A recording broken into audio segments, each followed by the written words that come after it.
Hey everyone, it's Brittany and Katie with the Q Team in Rochester, New York. Today we're here to talk about home buyer tips for finding the one. So everyone in this market is looking for their dream home. The one. And in order to do so, we have some really great tips for you, on, especially with the market being more geared towards the seller side. Yep. So how do you find that perfect one? So number one is our main point of advice is to be patient. And probably the hardest Yes. piece of this. When you're determined for something and you want it, it's really hard for someone to say, you just gotta be patient. Right. But you just gotta be patient. But that's what you gotta do. Right. So really, I mean, it's taking longer in this market to be able to find and secure the one. Mm-hmm. So we're helping our buyers set the expectations up front that it may take a little bit longer and to keep their options open, be patient, and the right one will come along. It just might not be within the first week or two of looking like it may have been. It won't in be on your past. timeline. It'll be on its own time. So what's number two? Number two, embrace compromise. We did a study and 7 out of 10 home buyers had to compromise on something. Yes. So this goes along with like number 3, which is know your priorities. Make your must-have list, like your non-negotiables, and be ready to maybe compromise on those a little bit. Maybe put them in order. No. Yeah. But really though, I mean, kind of rank your main things that are absolute like deal breakers, must have. There's needs and there's wants.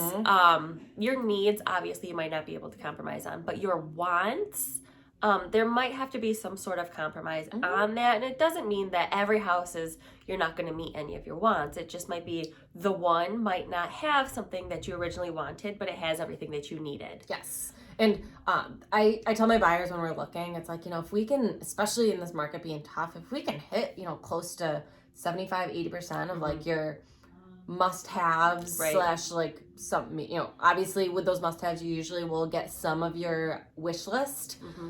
If we can do that, then that's usually a really good opportunity. You're never going to get 100%. And with the market the way it is and limited inventory, you're probably not even going to get, 90+%. Right. But if we can get a good chunk in the things that are the most important and highest on your priority list, then like we got to take that as a win and kind of understand that that might be a really, really great option to be able to get something that's close to everything that we want. Yeah. And when we find the one that's really close to everything that we want, be ready to commit. Not everyone is going to have that 75-80% of what you're looking for. So when it does, you have to be ready to do everything that you have to do if you want it. Yep. And as quickly. I know. It's as quicker than you may want. Yeah. But we tell people that like when you're looking, by the time that you found that one, then usually you have a really good idea of what you want, what you don't want. So when you find something that really checks a lot of those boxes, there's not that back and forth anymore. You're not doing this negotiating of wait a couple days, think about it, go to the seller, go back and forth. Like you either got to jump on it or you're going to lose it and someone else is going to snag it. That's a great point because we might have a couple days during the delayed negotiation point, but you get one shot. So you're submitting your highest and best offer. And I've had some people say, well, if the seller says no, then we'll just go back. But we don't have that option and it anymore. Doesn't always work like that. Sometimes the sellers might say, all right, yeah, fine.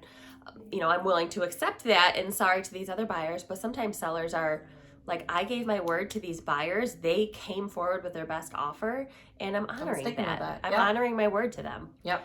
So ultimately, you got to be ready to commit. You got to know what you want. You got to know your priorities. You got to be patient and be patient to the extent that when that one comes along, you're ready to jump on it and do everything that you can to make it yours, because not every house is going to have that, 75% of your wish list. So the ones that do, make it happen. They're the ones to jump on. Yeah. So hopefully these tips are helpful. We're here to guide you through this process and keep you in check in this process, because a lot of home buyers, it can be tough and you can kind of lose focus on what is important. So and then your brain starts to go like this in the background. And then you start to second guess what your wants are compared to your needs are. So just find somebody who's on your side and knows what is really important to you and helps you keep you keep that mindset. Awesome. So we will see you all next week.